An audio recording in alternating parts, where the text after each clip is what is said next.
আসসালামু আলাইকুম। আমরা এখন অবস্থান করছি কলারোয়া তেল পাম্পে। এখানে কি পরিমাণে লোক দেখুন। কোথাও তেল পাওয়া যাচ্ছে না। এই পাম্পে তেল দিচ্ছিল। তা দেখুন কি পরিমাণে লোক এখানে এসে জমায়েত হয়েছে। প্রচুর লোক। প্রায় ১ থেকে ১৫০'র উপরে মোটরসাইকেলে সব আসছে। ইনারা কখন তেল নিয়ে বাসায় যাবে তাও জানে না। দেখতে থাকুন ভিডিওটি।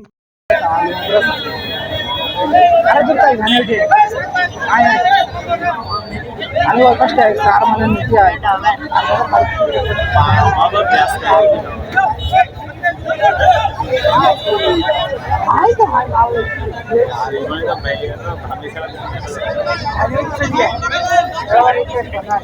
যতদিন বাংলাদেশ সিন্ডিকেট মুক্ত না হবে ততদিন মানুষ এইভাবেই ভুগবে।